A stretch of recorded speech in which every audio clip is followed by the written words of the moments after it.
March 1945. The western bank of the Rhine River trembled under the weight of an army that wasn't real. From their bunkers, German officers watched in disbelief.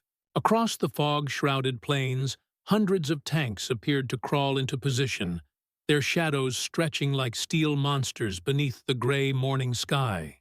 Trucks rolled in endless columns. Radio chatter crackled in every direction. The sound of bridge construction thundered through the mist.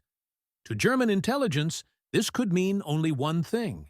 The Americans were preparing a massive assault. Yet not a single real soldier stood among those vehicles. Every tank, every jeep, every truck was made of air and rubber.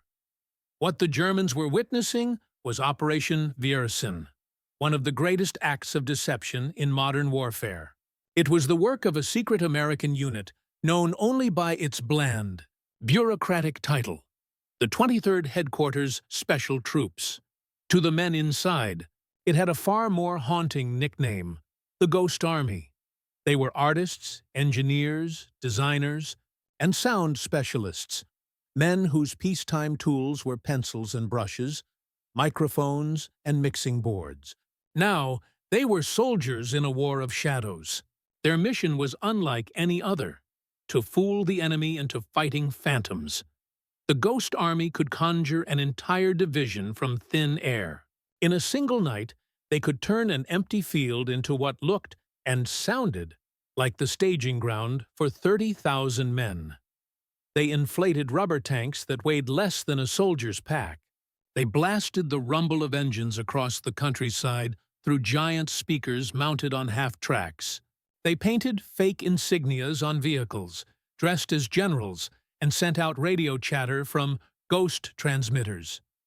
To the Germans watching from miles away, it looked, sounded, and felt real. And that was the point. Every illusion they created meant fewer real men would die. The unit was born in secrecy on January 20th, 1944. Time when the Allies needed every advantage they could get. Officially, they were under the U.S. Army's Ninth Corps. Unofficially, they were America's most creative weapon. The idea came from Colonel Billy Harris and Major Ralph Ingersoll, two planners stationed in London. Both believed that deception could save lives just as effectively as bullets. To build this dream, they recruited not from West Point, but from art schools, advertising firms, and Broadway stages, painters, sculptors, architects, set designers, men trained to shape imagination into reality, suddenly found themselves in uniform. Even fashion designer Bill Blass, future painter Ellsworth Kelly, and wildlife illustrator Arthur Singer were among their ranks. Together, they formed a secret force capable of doing something no one had ever done before, fighting a war entirely with illusion. The Ghost Army's reputation inside the military was whispered with equal parts disbelief and awe. Their official strength was just over 1,000 men, yet they could impersonate two full American divisions, more than 30,000 troops. Their four branches each specialized in a different illusion. Visual deception, handled by the 603rd Camouflage Engineers. Sonic deception, orchestrated by the 3132nd Signal Service Company. Radio deception, by the Signal Company Special. And theatrical deception, where actors and set designers created the atmosphere of real regiments, complete with fake generals, command posts, and even looped convoys of trucks driving in circles to appear endless. It was warfare as performance art, a stage play with life and death stakes. To make the illusions believable, the Ghost Army studied the psychology of the enemy. They learned how German reconnaissance teams analyzed troop movements, how radio interceptors tracked transmissions, how officers judged distance by engine noise. Then, they turned all of that against them. Inflatable tanks were positioned just off the main roads, slightly visible to aerial scouts, camouflaged enough to appear authentic. Laundry lines were hung to suggest troops resting after a march. Campfires burned at dusk, with mannequins seated beside them. Even the ruts in the mud were carefully carved to mimic the tread marks of real armor. Nothing was left to chance. Every illusion was an operation in itself. By the time of Operation Viersen in March 1945, the Ghost Army had become masters of deception. Their mission was to convince the Germans that the U.S. Army would cross the Rhine far south of its actual point. For days, they broadcast fake radio messages, blasted recordings of bridge building, and inflated entire battalions of dummy vehicles. The result? The Germans shifted their defenses to the wrong sector. When the real assault began 10 miles north, it came as a total surprise. American intelligence later estimated that thousands of lives were saved because of that single illusion. The Ghost Army had done what no weapon could. They had won through imagination. But to truly understand how these artists turned soldiers, created an army from nothing, we must go back to their secret training grounds, where creativity met combat for the first time. Next, how a small group of painters, men, and sound engineers learned to build a phantom that fooled the most powerful army in Europe. Before they wore helmets, they wore berets. Before they marched across Europe, they painted murals, sketched portraits, and designed advertisements. They were not warriors in the traditional sense. They were artists, architects, sound engineers, and dreamers. Yet, in 1944, the U.S. Army gathered them for one of the strangest missions in military history. This secret experiment would turn imagination itself into a weapon. It began in the minds of two men, Colonel Billy Harris and Major Ralph Ingersoll. Both were planners stationed in London, and both understood one hard truth. The German army was still dangerous, even as the Allies pushed across France. Every advance came at a terrible cost. If the Germans could be tricked, even briefly, thousands of lives might be saved. Their idea was radical.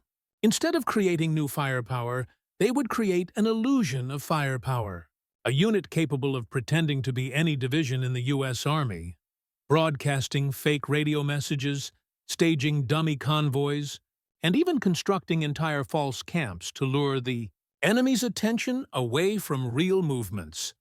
That unit would become known as the 23rd Headquarters Special Troops, the Ghost Army. The formation order came through on January 20th, 1944. The plan called for 82 officers and just over 1,000 enlisted men. But this was no ordinary group of soldiers. The recruiters didn't search for sharpshooters or medics. They went to art schools, design studios, and advertising agencies. They wanted people who could think like illusionists. Men from the Art Students League of New York, the Philadelphia Museum School, and Yale's School of Fine Arts received letters inviting them to join a top-secret project. It was unlike anything the military had ever attempted. One recruit was a young fashion designer named Bill Blass, who had been dreaming of New York runways. Instead, he found himself sketching camouflage nets and painting fake insignias onto Jeeps. Another was Ellsworth Kelly, an art student whose experience designing camouflage would later influence his minimalist paintings. Wildlife artist Arthur Singer joined, along with photographer Art Kane, who would one day capture some of the most iconic images in American pop culture. In peacetime, they would have competed in galleries. In wartime, they became brothers in deception. Their training ground was Pine Camp, New York, today known as Fort Drum. The base sprawled across fields and forests that mimicked the terrain of Europe. Here, the recruits learned how to build an illusion that could fool not only the human eye, but the ear and mind as well. They practiced inflating tanks made of rubber, light enough to be lifted by 4 men but convincing enough to fool aerial reconnaissance. From above, these dummies cast perfect shadows and glinted under sunlight like real armor. In less than an hour, a flat field could be transformed into what looked like a full armored division. The artists also learned to think like actors. If a German plane flew overhead, the The men couldn't just stand idle. They had to move, gesture, and behave like tank crews at work. Every illusion had to breathe. They weren't just painting scenery. They were staging a war. To make their show complete, they needed sound. At Bell Laboratories, engineers recorded the roars and clanks of real armored units. Tanks idling, gears grinding, trucks rolling over gravel, officers shouting orders. These sounds were mixed onto metal wire recordings, early precursors to tape. In the field, they were played through giant speakers mounted on half-tracks, each weighing about 500 pounds, capable of projecting noise across 15 miles. When those speakers came alive, the effect was astonishing. Entire divisions could be heard moving through the night, even though not a single real tank was present. This became the work of the U-3132nd Signal Service Company, Special. The Sonic Deception Team. Then came the radio specialists, the men of the Signal Company Special. They operated what soldiers jokingly called spoof radios. Their job was to mimic the radio traffic of real American divisions. They sent coded messages about troop movements, supply shortages, and artillery positions, all fabricated, all designed to be intercepted by German intelligence. It was military ventriloquism. The enemy's ears would pick up chatter that seemed authentic, unaware it came from a handful of tricksters miles away. Finally, there was the most theatrical group of all, the Atmosphere Team. They specialized in human deception. Soldiers who dressed as generals and colonels, who drove jeeps with forged insignias, and who appeared in local towns where enemy spies might be watching. They spread rumors, staged fake meetings, and left behind false paperwork. Even the smallest details were planned: cigarette butts stamped with the right unit logo, laundry hung to dry on fake lines, tire tracks laid in the mud to suggest heavy movement. The battlefield had become a stage. Every man was now part soldier, part performer. Within months, the Ghost Army's experiments proved that deception could save lives. During exercises, they tested how long it took to deploy a full fake battalion. In less than 6 hours, they could transform empty terrain into the illusion of 30,000 troops, complete with vehicles, sound, and radio chatter. Their average IQ, 119, was one of the highest in the entire U.S. Army. But it wasn't just intelligence that made them effective. It was creativity.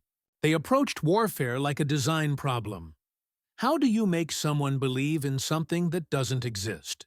Colonel Harry L. Reeder, their commanding officer, drilled discipline into the group. He reminded them that while they worked with rubber and paint, their mission was as deadly serious as any infantryman's. And overseeing the Sonic Deception Branch was Colonel Hilton Rayleigh, a showman by nature, the same man who, before the war, had discovered aviator Amelia Earhart. Now he was directing perhaps the most elaborate performance of his career. As the months passed, the Ghost Army's illusions grew more refined. They learned how to fool aerial photography, how to position fake artillery so the sunlight hit it at the right angle, how to combine radio deception with sound to create a believable sense of motion. Even the spacing of tire tracks was calculated to match real convoy patterns. When their final exercises concluded, observers were stunned. From a distance, the fake camps were indistinguishable from real ones. Even experienced officers mistook the dummies for authentic vehicles. By spring of 1944, the Ghost Army was ready. The men had proven that deception could be engineered, that a small group of creative minds could wield the power of an entire corps. Their time for testing was over. The stage was about to become real. Soon, they would leave Pine Camp behind for the shores of Europe. Their first act would take place in the war-torn fields of France, a mission known as Operation Brittany, where their illusions would face the German army for the first time. Would their tricks hold up under fire? Would the Germans believe in a ghost? The answer would decide not only the fate of the unit, but the lives of thousands of soldiers who depended on their deception to survive. The men of the Ghost Army had trained for months to make the impossible believable. Now, in the summer of 1944, they would finally put their illusions to the test. France was burning, and the Allied advance across Normandy had begun to slow. German resistance was fierce, unpredictable, and still capable of devastating counterattacks. The order came from High Command. The 23rd Headquarters Special Troops were to deploy to the French countryside and make the enemy believe in a lie. Their first deception would unfold near the port city of Brest. The real Third Army under General George, as Patton was already racing east across France. But the Germans didn't know that. To keep them guessing, the Ghost Army was sent to create the illusion that Patton's forces were still in Brittany, preparing for a massive assault. If they could convince the Germans that a large American force remained behind, it would draw troops away from the true front and give Patton's tanks time to strike unopposed. The men arrived in early August. Trucks rolled through narrow French lanes under blackout conditions, carrying rubber tanks, dummy artillery, and sound equipment disguised under tarps. The soldiers were nervous. For all their preparation, this was no rehearsal. The German lines were close, and the sound of distant artillery echoed across the fields. The night air smelled of damp earth and cordite. This was it. Their first performance before an audience that could kill them. They began setting up the scene. In open meadows and along roadsides, they unfurled the shapes of Sherman tanks made of rubberized canvas, inflating them until they looked ready for battle. The work was silent except for the hum of compressors and the hiss of escaping air. A few men staked down fake artillery pieces, while others laid out camouflage nets and fuel drums filled with nothing but water. By dawn, the transformation was complete. What had been empty countryside only hours before now looked like an armored division on the brink of attack. From the sky, German reconnaissance pilots would see rows of tanks positioned in perfect formation, trucks parked near tree lines, and tents scattered across the hills. Even the shadows were right. The artists had painted dark patches under each dummy to mimic the way sunlight fell on real metal. It was a masterpiece of illusion, and, to the Germans watching through binoculars, it looked entirely convincing. Behind the front line, another part of the operation came to life. A convoy of half-tracks, each fitted with massive loudspeakers, took up position in the woods. These belonged to the 3132nd Signal Service Company, the sound deception team. When their amplifiers roared to life, the empty countryside erupted in the noise of an army on the move. The recordings, made months earlier at Fort Knox, captured every detail. Tank engines revving, gears grinding, shouted orders, and the rhythmic clatter of treads on gravel. Played together, they created the soundscape of a living division. The noise rolled for miles, bouncing off hedgerows and stone walls, echoing into the night. German scouts reported hearing the sounds of armor massing near Brest. Their analysts concluded that Patton's forces were regrouping for an attack. What they didn't know was that the entire army they feared was made of air and imagination. Radio deception tied it all together. Operators from the Signal Company Special began transmitting fake messages, carefully crafted to match the frequencies and codes of real U.S. divisions. They requested supplies, reported on bridge construction, and coordinated with non-existent units. Every word was designed to be intercepted. To German intelligence, the radio chatter confirmed what their eyes and ears already believed. The Americans were building up for a massive assault. The illusion worked because it engaged every sense. From above, the enemy saw tanks. From the ground, they heard engines. On their radios, they caught American voices reporting in. It was a perfect storm of deception. The Germans shifted their forces west, strengthening defenses around Brest, while Patton's real army continued its drive eastward with little resistance. For the men of the 23rd, success came with a strange kind of silence. They couldn't celebrate openly or claim credit. No one outside their small circle could know what they had done. They packed up their rubber tanks, rolled up their camouflage, and disappeared before dawn, leaving behind nothing but footprints and tire marks in the dirt. Their commanders were cautious at first, unsure if the Germans had truly been fooled. But days later, intelligence reports confirmed it. German maps placed entire American divisions near Brest, units that didn't exist. The deception had worked exactly as planned. A handful of artists had made the enemy move troops and fire artillery at shadows. There were close calls, too. On one occasion, German spotters came dangerously close to the dummy camp. The men froze, praying the wind wouldn't collapse an inflatable tank or reveal the hollow sound of canvas when it was tapped. But luck held. The Germans withdrew without realizing they'd been staring at air. It was a narrow escape, a reminder that a single mistake could destroy the illusion and the men with it. Despite the success, Operation Brittany revealed the limits of their craft. The heat warped some of the rubber tanks, deflating them during the day. The loudspeakers occasionally malfunctioned, distorting the recordings into eerie metallic shrieks. A few soldiers joked that even the ghosts were getting tired. But when the after-action reports came in, the results were undeniable. The deception had worked, and it had saved lives. For many of the men, that realization struck deeper than any medal could. Their art, something once dismissed as frivolous, had become a shield for real soldiers. Every fake tank they inflated, every sound they broadcast, was one less German gun pointed at an American column somewhere else.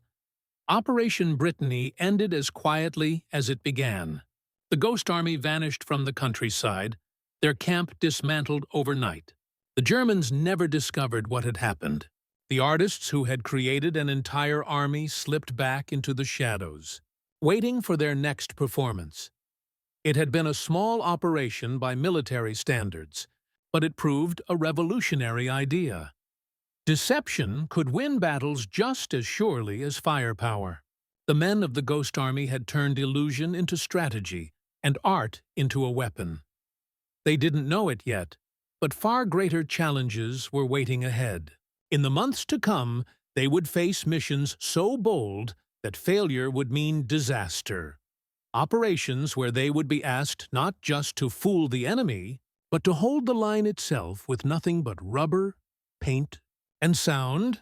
Their next assignment would take them to the fortress city of Metz, where the fighting was brutal and the front unstable. There, the Ghost Army would be ordered to perform the impossible once again, to hold off the Germans without firing a single real shot.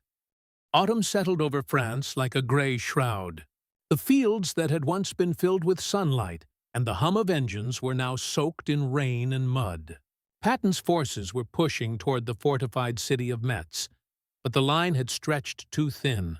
Between two divisions advancing eastward, a dangerous gap opened, a hole in the front that could invite disaster if the Germans found it.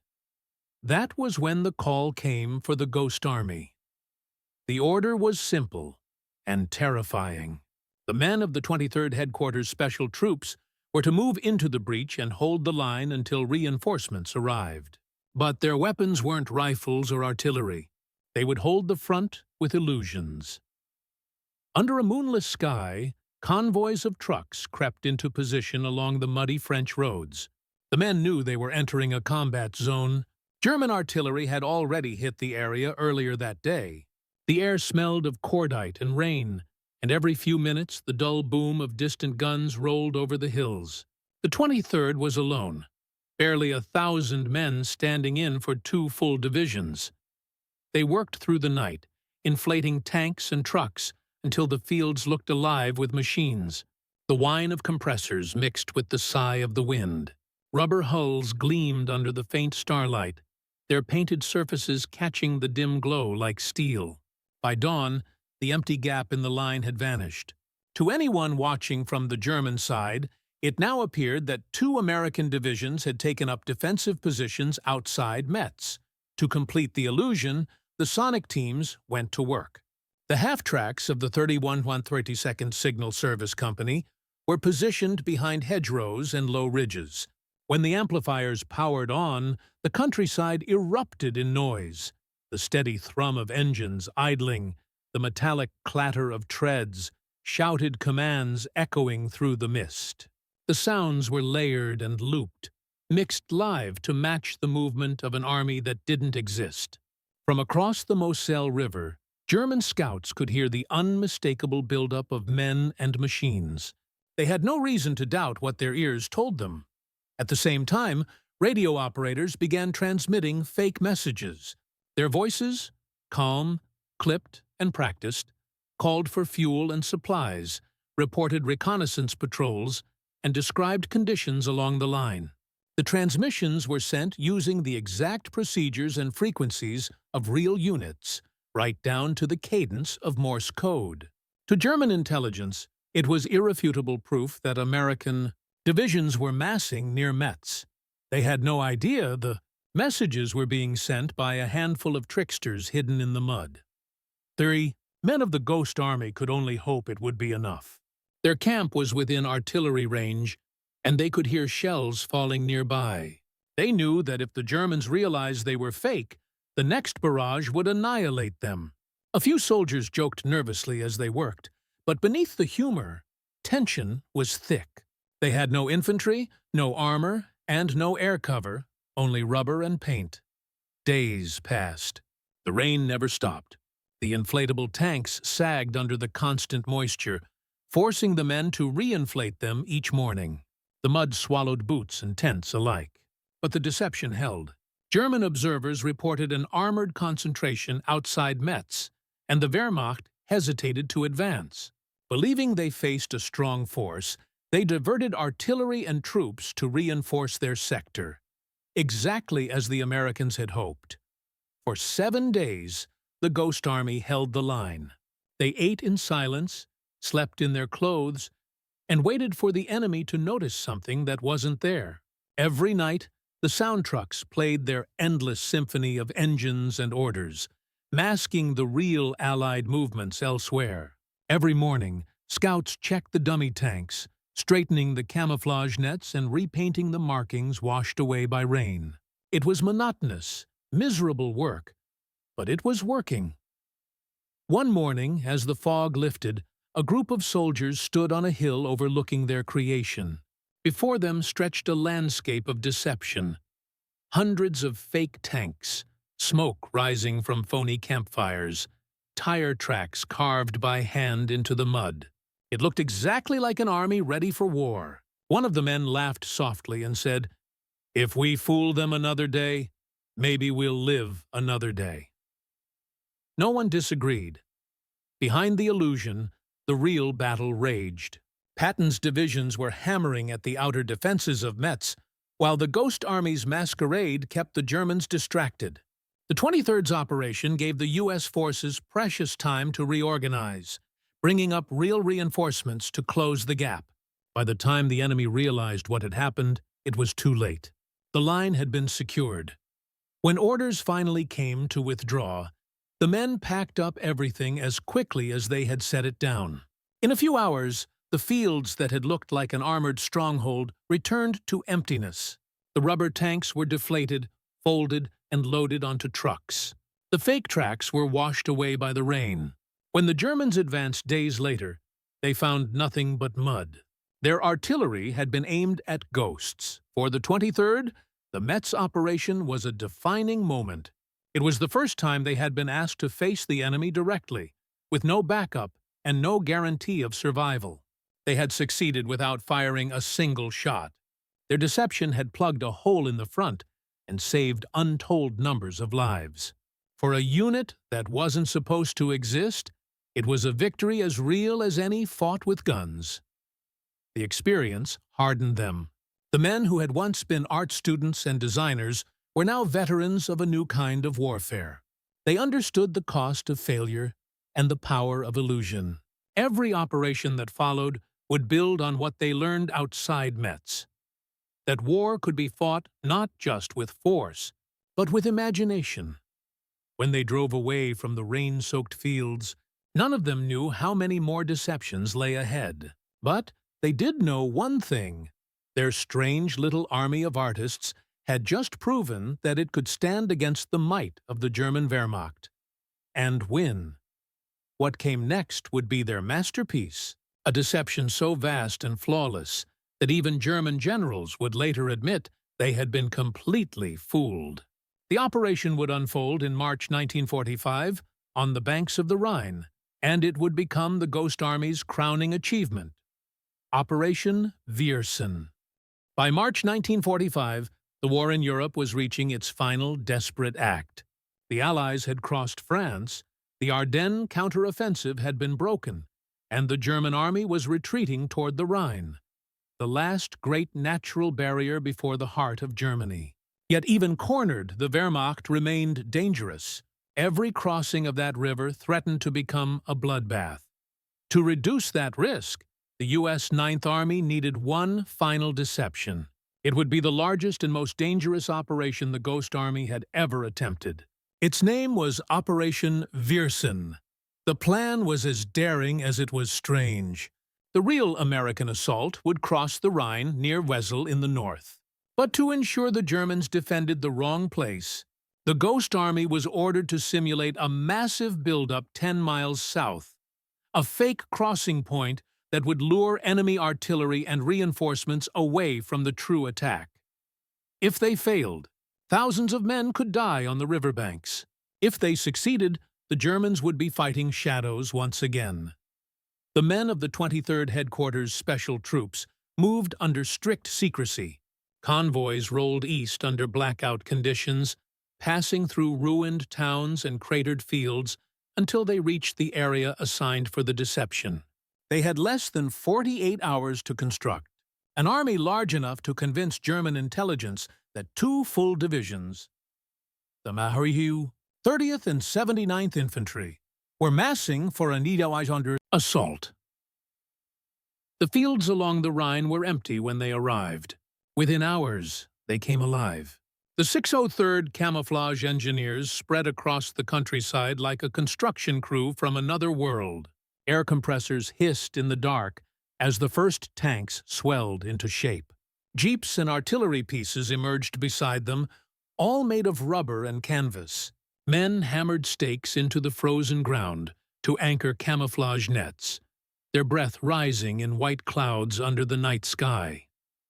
By dawn, the transformation was complete. From across the river, any German observer peering through field glasses would have seen exactly what they expected. Hundreds of tanks, truck convoys stretching for miles, and camps filled with tents and vehicles. The illusion was perfect down to the smallest detail. The artists had even painted tire ruts into the dirt and hung laundry lines between trees to suggest soldiers living in the field. Then came the sound, the half-tracks of the 3132nd Signal Service. Company were positioned along the main roads. As the amplifiers roared to life, the still morning air filled with the thunder of movement. The recordings played in a carefully arranged sequence. Pontoon bridges being built, bulldozers clearing roads, the steady rumble of tanks warming up for an attack. The sound of heavy machinery rolled over the Rhine and echoed through the villages beyond. To the Germans listening from their bunkers, it was unmistakable. The Americans were preparing to cross the river. As the sound deception unfolded, radio operators began their work. From a small hut disguised as a command post, the signal company transmitted fake communications day and night. The messages were short, precise, and coded in authentic military style. Reports of bridge progress, ammunition requests, and troop movements. The fake radio chatter gave life to the illusion. German intelligence soon intercepted the messages and mapped the non-existent divisions exactly where the Ghost Army wanted them.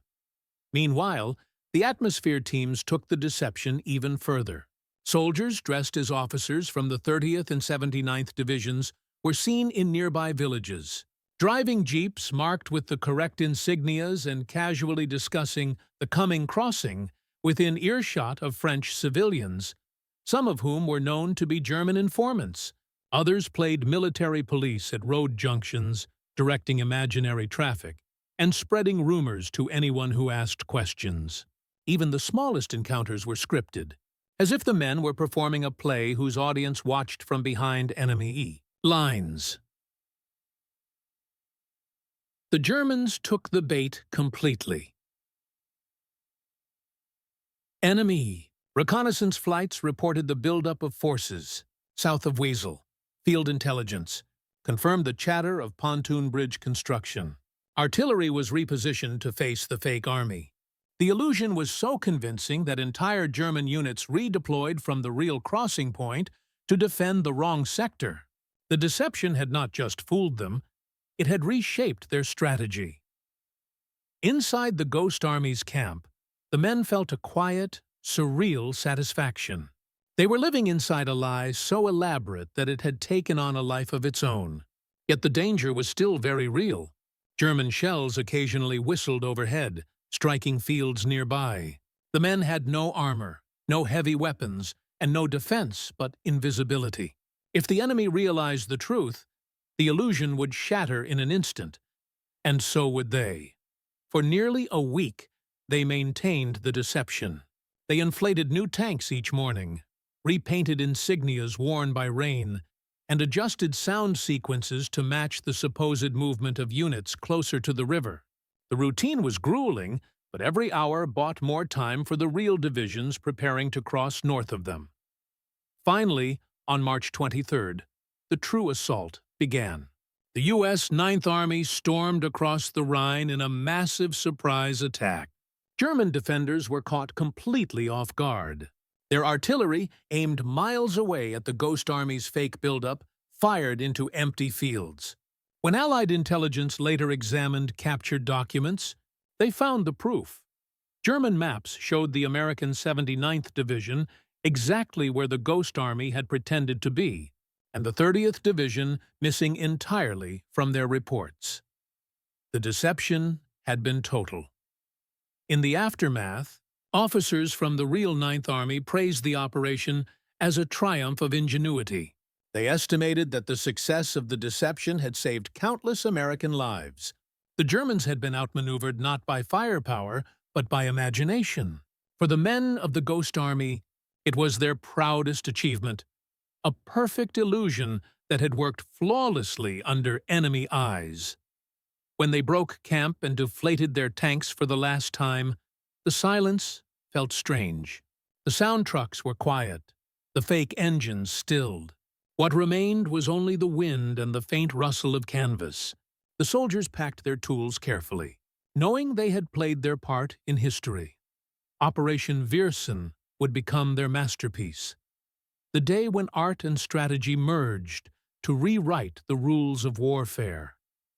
As they drove away from the Rhine, one of the soldiers looked back at the empty fields and said softly, "They fought ghosts again, and we won." The war was almost over now, but the legacy of the Ghost Army was just beginning. What they had done on those fields would remain classified for decades, a secret too strange to be believed. Long before they became soldiers, they had lived in a different world, one of studios, sketchbooks, and stage lights. Many of the men who carried the Ghost Army's illusions across Europe had never imagined they'd end up in a war. And yet, their creative instincts were precisely what made them invaluable. They were artists first, soldiers second. And somehow, that made them the perfect deceivers. Bill Blass had been sketching evening gowns when the war began. He was young, ambitious, and already showing the kind of flair that would later make him one of America's great fashion designers. But in 1942, he traded runways for battlefields, enlisting in the Army and finding himself assigned to the 603rd Camouflage Engineers, the visual deception unit of the Ghost Army. While others carried rifles, Blass carried pencils and brushes. He spent his nights sketching designs for inflatable tanks, perfecting the shades of paint that would make rubber look like armor. His artistic eye could spot when shadows fell too softly, or when a fake road looked too clean. In his diary, he once joked that the Ghost Army was the only unit where you could be killed for bad design. Beneath the humor, though, was pride. He knew that every convincing illusion could save real lives. Not far from him was a quiet, introspective man named Ellsworth Kelly. Before the war, Kelly had studied art in Boston, fascinated by form and color. In the 23rd Headquarters Special Troops, he found himself learning a new kind of composition. Not one of paint and canvas, but of terrain and camouflage. The placement of a single inflatable tank, the alignment of tire tracks in the mud, the spacing between tents, it all became an exercise in visual rhythm. Years later, when Kelly became one of America's most celebrated abstract painters, he would credit his time in the Ghost Army as the foundation of his artistic vision. War had trained his eye to see shape and shadow in a way that would define his entire career. Then there was Arthur Singer, who had once painted birds and landscapes in watercolor. In France, he painted insignias and camouflage patterns under a sky filled with smoke. Singer had a naturalist's attention to detail. He could mimic the texture of leaves or the reflection of sunlight on metal with uncanny accuracy. In the Ghost Army, those skills turned into tools of deception. He helped design fake observation posts, painted convincing terrain backdrops, and even created decoy markings for vehicles to match real units in the field.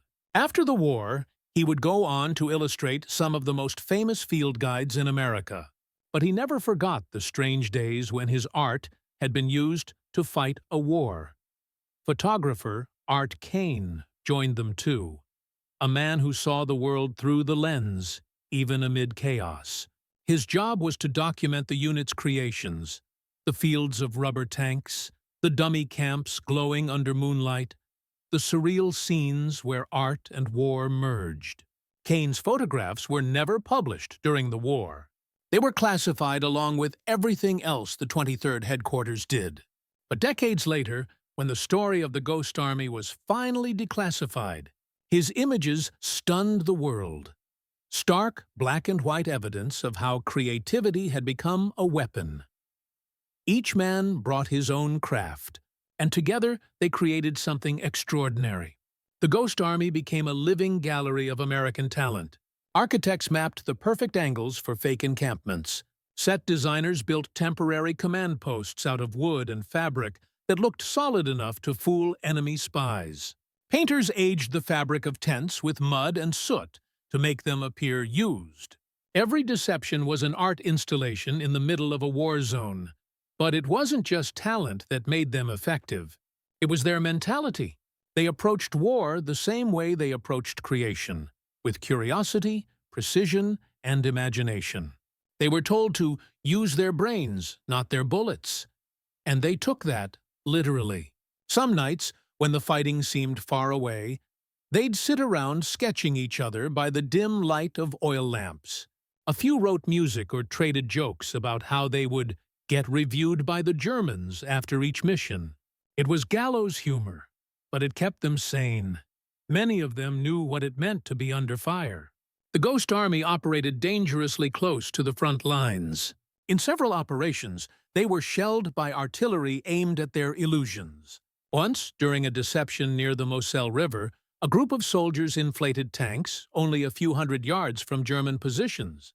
The noise of compressors risked giving them away, but they worked through the night anyway, knowing that stopping could cost lives elsewhere. Courage, for them, wasn't about charging forward with rifles. It was about standing perfectly still beside a rubber tank while real shells exploded in the distance. Their creativity also bred resilience. When weather destroyed their props, they improvised with whatever they could find. Hay bales shaped into vehicles, oil drums stacked under tarps, painted plywood standing in for machinery. They understood something fundamental about deception. The enemy didn't need to see perfection, just enough to believe. A shadow in the right place could sell a whole illusion. Among the soldiers, there was a strange sense of pride. They weren't on the front page of newspapers or celebrated in radio broadcasts, but they knew the importance of their work. One soldier later said, We were fighting a psychological war, and our battlefield was the enemy's imagination. That imagination became their territory, a space they manipulated with precision and artistry. By 1945, many of these men had matured beyond recognition. The war had stripped them of their youthful confidence, replacing it with a quieter kind of wisdom. They had seen destruction close up, but they had also seen what creation could do in its place. Their illusions, as strange as they were, had protected real soldiers, diverted artillery, and reshaped battles. Art had proven itself in the most unlikely theater imaginable. When the war finally ended, they returned home to lives that seemed almost unreal compared to what they had done overseas. Bill Blass went back to New York and built a fashion empire. Ellsworth Kelly's paintings hung in galleries around the world. Arthur Singer's bird illustrations appeared in millions of homes, and Art Kane's photographs captured a generation's spirit. Yet none of them spoke much about the Ghost Army. For decades, the mission remained classified, their stories locked away under military secrecy. When they did talk, it was usually with a mix of pride and disbelief. They had been part of something that sounded too strange to be true, an army of artists that won battles without firing a shot. In later years, when asked what it felt like to be a soldier in the Ghost Army, one veteran put it simply, "We were fighting with creativity. And creativity saved lives." The war had ended, but their art and the illusion they created would echo long after the guns fell silent. By the time the guns fell silent in Europe, the men of the Ghost Army had carried out more than 20 large-scale deceptions across the continent. Each one had been a dance of illusion and danger, performed in the shadow of real war. And though their missions were buried in secrecy, the results were undeniable. Every fake convoy, every phantom division, every whispered lie over a radio had saved lives that would otherwise have been lost. The Ghost Army's final operations took place as the Allies closed in on Germany in early 1945. They had perfected their craft by then. Inflatable tanks went up faster. Sound recordings blended more seamlessly with real artillery, and their radio deception became so convincing that even Allied units sometimes mistook them for genuine divisions.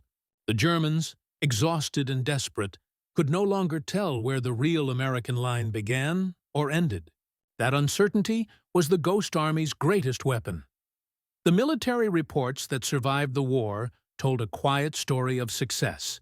In one after-action summary, an intelligence officer wrote that the deception during Operation Viersen came as a complete surprise to the enemy, with a consequent saving of American lives. German reconnaissance maps confirmed it. The enemy had shifted their artillery, armor, and infantry to face ghosts. Every hour they spent fighting illusions was an hour the real soldiers could advance unopposed. But the statistics could never capture the human weight of what those illusions achieved. Each deception meant fewer widows, fewer letters sent home with the words, "We regret to inform you." The Ghost Army's strange work had become a shield, invisible but powerful. They didn't win ground, but they protected the men who did. Among the commanders who learned of their results, admiration grew quickly. Some of the highest-ranking officers in Europe privately acknowledged that the 23rd Headquarters Special Troops had saved thousands of lives without ever firing a shot. Yet the men themselves received no recognition. Their operations remained classified, their reports sealed. They went home as quietly as they had arrived, unable to speak about what they had done. For many of them, the secrecy was a strange kind of punishment. They had risked their lives in ways few could imagine, operating within a few hundred yards of enemy lines, all to sustain the illusion of strength. Yet they couldn't tell their families. When people asked where they had served, they could only say, "France," or "with a signal company," and leave it at that. Some were teased by other veterans who thought they had spent the war painting scenery far from danger. The truth, of course, was that their paintbrushes had drawn targets that the enemy fired at with real artillery. Even decades later, when the details began to surface, the scope of their work seemed almost unbelievable.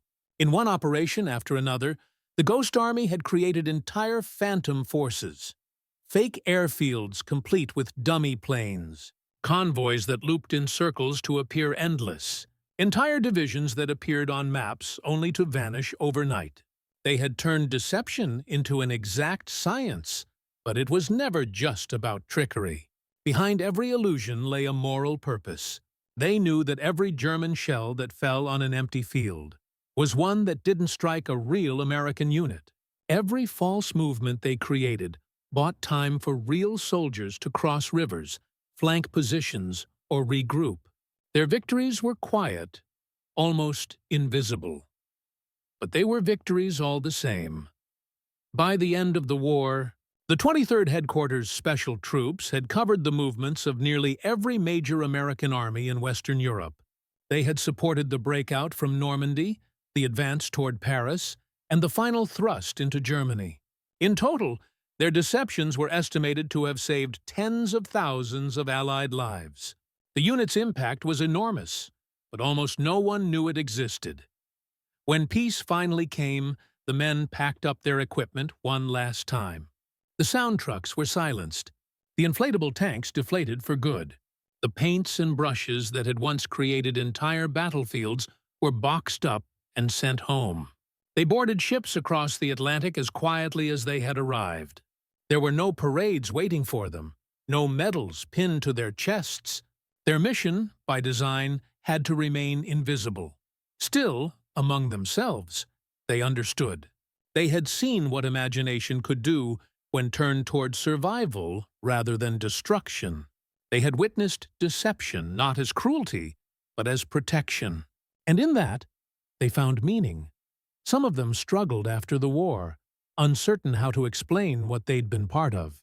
Others found comfort in creation again. Bill Blass returned to fashion, designing clothes for the very society he had once defended from afar. Ellsworth Kelly painted abstract shapes that seemed to echo the camouflage and geometry of the landscapes he'd once studied. Arthur Singer's birds brought color back into a world that had nearly lost it. Art Kane photographed faces that symbolized hope and freedom. Each man, in his own way, carried the Ghost Army with him, the belief that creativity could change reality. Years passed before the truth began to emerge. The documents were declassified piece by piece. Photos surfaced of soldiers laughing beside inflatable tanks, of sound crews standing beside massive speakers, of artists in helmets sketching under the roar of distant artillery. To those who had never heard of the unit, it looked like fiction. But to the men who had lived it, those memories were as real as any. Battle. Historians would later call the Ghost Army one of the most effective psychological warfare units of the Second World War. Its influence would shape military deception, tactics for decades. The principles they perfected, visual, sonic, and radio deception, would echo in future conflicts, from Korea to the Persian Gulf. The idea that creativity could be a weapon had been proven beyond doubt. The irony of their success was that their finest work left no trace. Their goal had always been to disappear, to make the enemy see what wasn't there and miss what was. Even victory for them meant invisibility. But in that invisibility lay their greatness. For the Ghost Army, the end of the war was not just the end of a mission. It was the end of an extraordinary experiment, a moment when art, science, and courage converged on the battlefield. They had fought their war in silence and shadows, yet the ripples of their work reached farther than they could have imagined. In the words of one veteran, written decades later, "We didn't win the war, but we helped others live to see its end, and maybe that's enough." When victory finally came in Europe, the men of the Ghost Army packed their illusions into trucks one last time. The air compressors were silent, the dummy tanks flattened into sheets of rubber, and the great speakers that had once shaken the French countryside with the roar of phantom engines, sat quiet in their crates. Their work was finished, but no one would ever hear about it. The 23rd Headquarters Special Troops simply disappeared into history. The secrecy was absolute. Every report, photograph, and film reel was locked away under classification orders. The soldiers were told never to speak about what they had done. For them, the silence was strange and heavy. They had risked their lives in ways that defied imagination. Standing in open fields with nothing but rubber between them and German artillery, and yet, when they came home, there was no welcome parade, no recognition, no medals. They had fought a war that officially did not exist. Some of the men returned to civilian life carrying quiet pride. They knew the truth, even if the world did not. Others struggled to reconcile the absurdity of their service with the trauma of what they had seen. How could they explain that they had spent the war pretending to be someone else, creating illusions so real that men had died firing at them? How could they talk about the thrill and terror of building fake divisions while real soldiers bled just a few miles away? It was easier to say nothing. They scattered across America, slipping back into the lives they had left behind. Bill Blass returned to New York and built one of the most famous fashion houses in the country. Ellsworth Kelly began to paint again, translating the shapes and shadows of wartime camouflage into pure color and form. Arthur Singer filled sketchbooks with the quiet grace of birds instead of battlefields, and Art Kane turned his lens toward a generation reborn in peace. Each of them carried fragments of the Ghost Army inside them. Discipline, imagination, and the understanding that even illusion can be an act of courage. For decades, the world knew nothing. Historians wrote about Patton's tanks and Eisenhower's strategy, but the 1,000 artists who had fought with air and sound remained invisible. It wasn't until the 1980s that fragments of their story began to surface. A few veterans started to speak at reunions, cautiously at first, testing whether they were still bound by secrecy. When they realized the records were being slowly declassified, memories poured out. Half disbelief, half relief. Old black and white photographs emerged. Soldiers inflating tanks in the mud, camouflage engineers painting fake division symbols on jeeps, sound crews crouched beside their giant speakers. The images looked surreal, almost comic at first glance, until one remembered that each of those men had been within range of real German guns. As the truth spread, public fascination followed. The idea that artists, designers, and musicians had fought a war through deception captured imaginations around the world. Documentaries were made, exhibitions organized, and museums began displaying the original inflatable tanks and sound equipment. Audiences stared in wonder at the artifacts, fragile, strange, and absurdly human reminders of how imagination had once saved lives. But for the surviving veterans, the rediscovery carried a bittersweet tone. Many of their comrades had died never knowing that anyone would care. The recognition came too late for most. Those who were still alive attended the first official reunions in the 1990s, sitting together in hotel conference rooms, surrounded by photographs of the past. They laughed about the madness of it all. The endless mud, the collapsing tanks, the nights spent pretending to be entire armies. And they wept for those who hadn't lived to see the world finally believe their story. The U.S. Army eventually acknowledged the unit's existence, commending it as one of the most innovative in military history. Historians credited the Ghost Army with saving thousands of lives through its deceptions, calling it a turning point in modern psychological warfare.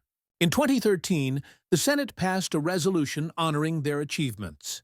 Then, in 2022, the recognition became official. The Ghost Army was awarded the Congressional Gold Medal, one of the nation's highest honors. The ceremony, held nearly 80 years after their first mission, was filled with gray-haired men in modest suits, standing beneath a banner that read simply, "The Ghost Army." They were artists once again in the spotlight, though this time not for illusion, but for truth. When one of the surviving members took the podium, he paused before speaking, his voice steady but quiet. "We were told to keep a secret," he said. "And we did, for half a lifetime. But we always hoped that one day people would know what imagination can do." In that moment, the long silence of the Ghost Army finally ended. The recognition was more than symbolic. It restored to history a story that had nearly vanished. The proof that creativity could be as powerful as courage, that art could shape the outcome of a war. Their legacy now stood beside the greatest acts of ingenuity of the 20th century. The inflatable tanks, once dismissed as curiosities, were now displayed in the Smithsonian. Schoolchildren studied their missions as examples of psychological warfare. What had once been a classified experiment had become a lesson in how the human mind could triumph over fear. Yet for the men themselves, the greatest reward was simpler. It was knowing that their strange, dangerous work had meant something, that the illusions they built in the mud had saved lives, that the ghosts they created had finally been seen. As one veteran wrote in his final letter before his death, "We fooled the enemy. We kept our friends alive. And now the world knows. That's enough." The Ghost Army had begun as an experiment, a wild idea born from desperation. It ended as a testament to the power of imagination, the quiet conviction that even in the darkest of wars, creativity could light the way. Long after the war ended, the story of the Ghost Army seemed almost unbelievable, a secret so strange it bordered on fiction. But its legacy reached far beyond the muddy fields of France. The unit's experiments in deception would quietly shape the future of military strategy, art, and the understanding of creativity itself. What began as a desperate wartime improvisation became the foundation for a new kind of warfare, one that didn't rely on force, but on perception. The Ghost Army had proven that belief was as powerful as firepower. Their methods, combining visual illusion, sound engineering, and radio mimicry, were studied and refined for decades. The principles they discovered in those fields outside Metz and along the Rhine would ripple through history, influencing intelligence operations from the Cold War to the modern age. When military planners in Korea and later Vietnam developed tactical deception units, they were following the blueprint written by those 1,000 artists and engineers in Europe: inflatable decoys, fake convoys, and psychological warfare broadcasts. All of them traced their lineage back to the experiments of the 23rd Headquarters Special Troops. Even in later conflicts, when technology replaced canvas and rubber with holograms and computer-generated images, the philosophy remained the same. What the enemy believes shapes what the enemy does. But the Ghost Army's influence extended beyond battlefields. It changed how people thought about art itself. For the men who returned home, the war had turned imagination into survival. When Ellsworth Kelly painted vast fields of color, when Arthur Singer illustrated the delicate feathers of a bird, when Bill Blass draped elegance across the American runway, they were all drawing from something learned on foreign soil. That creation could be a weapon against despair. Historians, too, began to see their story as something larger than military history. It was proof that creativity wasn't a luxury, but a force. The Ghost Army blurred the line between art and strategy, between illusion and truth. It showed that the same instincts used to paint, design, and compose could alter the course of nations. As declassified records came to light, museums began displaying the relics of their craft. The sight of an inflatable Sherman tank sitting beneath museum lights stunned visitors, absurd and majestic at once.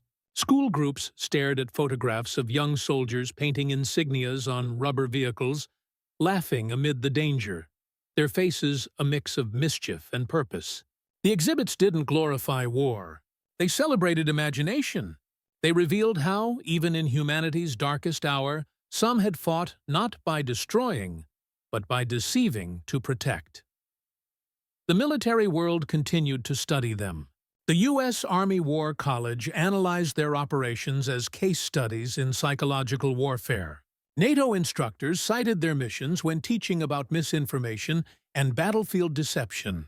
Even intelligence agencies quietly acknowledged that the Ghost Army's experiments had laid the groundwork for what would later be called strategic influence. Their legacy, though born in secret, became the cornerstone of an entirely new discipline. Yet, beyond tactics and influence, there was something deeply human about their legacy. The Ghost Army embodied the idea that ingenuity could flourish even in chaos. They were young men who refused to surrender creativity to destruction. When faced with a world consumed by violence, they used humor, artistry, and intellect to save lives instead of taking them. They proved that even in war, perhaps especially in war, imagination could be the most powerful form of resistance. As the last of the veterans grew older, they began to reflect on what they had done. Some struggled to reconcile their work with the reality of war. They had created illusions meant to deceive, but those illusions had protected real people. One veteran described it best: "We were magicians on a battlefield, and maybe that's why it feels so strange. We fought with ghosts to keep men alive." When the Congressional Gold Medal was finally awarded to the Ghost Army, the recognition closed a circle that had begun nearly 80 years earlier. The few surviving members, standing before a crowd that finally knew their story, represented not just their own courage, but the power of creativity itself. In that ceremony, art and history met again, no longer as tools of deception, but as instruments of remembrance. Their story continues to inspire artists, filmmakers, and writers. To this day, the Ghost Army is studied in design schools, art academies, and military colleges alike. Proof that imagination has no boundaries, not even on the battlefield. Their operations are now part of military history courses, psychology lectures, and even art exhibits titled The Deceivers, Artists of War, and the Ghost Army Lives. In classrooms across the world, students learn that during the deadliest conflict in human history, a small group of artists and dreamers chose to fight with creativity. They learn that while others destroyed, these men created, and in doing so, they changed what victory could mean. The legacy of the Ghost Army isn't just in their tactics, it's in their spirit. It's in every act of imagination that defies fear, in every creation that protects rather than harms. They showed that art could be an armor, that truth could hide inside a lie, and that even the smallest illusion could save a life. As one of the last surviving members once said, reflecting on his service, "We didn't fight to kill. We fought to make the enemy think twice. That's what won us time. And time is life." The Ghost Army's ghosts live on, not as shadows on a battlefield, but as a reminder that in every era, the most powerful weapon humanity possesses is the ability to imagine something better. When the war finally ended, Europe fell silent. The smoke cleared from the cities, the guns went quiet, and the rivers once crossed in blood ran calm again. Across that quiet landscape, the Ghost Army disappeared, not with the roar of engines, but with the soft hiss of air escaping from their last deflated tank. Their mission was over, and their ghosts were no longer needed. The men packed their strange equipment into wooden crates, rubber tanks folded like sleeping beasts, camouflage nets rolled into bundles, sound reels wound and sealed. The laughter that had once echoed through their camps, that mix of tension and absurdity, was replaced by a tired calm. They had survived, though many of them still couldn't quite explain how. They left behind no monuments, no captured ground, no tally of enemy dead, only empty fields that had once fooled the world. When they boarded ships back to America, they blended in with thousands of other returning soldiers. There were no parades, no headlines. They were ghosts in more ways than one. Men who had fought invisibly, their victories hidden behind locked files and classified orders. At home, When their families asked what they'd done in the war, most of them just smiled and said, "Oh, nothing much. It was easier that way." Yet privately, they carried the memory of what they'd built. They remembered the freezing nights in France, the sound of compressors breathing life into rubber tanks, the way a fake division could look real enough to save lives. They remembered the fear, the knowledge that if the enemy ever discovered the truth, their art would vanish in fire. And they remembered the pride of watching an illusion hold the line long enough for real men to live another day. In time, the memories blurred, fading like an old photograph. The world moved on, rebuilt itself, and forgot about the shadows that had once guarded it. The Ghost Army stayed silent, just as they had been ordered. The years passed, 5, 10, 50, then slowly the truth began to emerge. The photographs came out of drawers. The letters were found in attics. The sketches, still smelling faintly of mud and oil paint, revealed scenes that looked more like theater than war. People began to ask, could this really have happened? It had, and the men who had once been called illusionists, tricksters, and the Rubber Army were finally recognized for what they truly were: soldiers of imagination. For those still alive to see it, the recognition came with a strange sense of déjà vu. They stood before the world once more, not to deceive it, but to remind it. To remind everyone that courage doesn't always wear armor, that sometimes it holds a paintbrush or a microphone instead of a rifle. Their story wasn't one of destruction, but of preservation. A story about how imagination could protect, how art could deflect violence, and how the human mind, even under fire, could turn creativity into survival. The Ghost Army had fought their war not to be seen, but to make others believe. And that belief had changed everything. Today, their legacy lingers quietly in the background of history. In every inflatable decoy on a modern battlefield, in every psychological operation designed to shape an enemy's perception. But beyond tactics and technology, their true inheritance lies elsewhere, in the proof that imagination, even in humanity's darkest hour, remains indestructible. The fields where they worked are peaceful now. Farmers plow the same soil where rubber tanks once stood. Birds nest in the trees that once hid sound trucks and radio vans. If you walk there today, you would never guess that armies of air and fabric once filled those valleys. The ghosts have faded, leaving nothing behind but the stories carried by the wind, and the quiet echo of a truth they proved with their lives. War had forced them to turn art into deception, but through that deception, they revealed something deeply human: that creation and destruction are two sides of the same coin, and that sometimes, to save life, you must master illusion. When asked late in life if he ever regretted serving in a unit that fought with lies, one veteran smiled and shook his head. "We didn't lie," he said.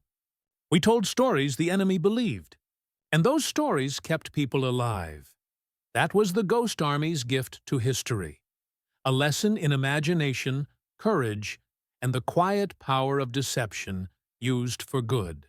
They had built a phantom army that fooled one of the most fearsome militaries the world had ever known.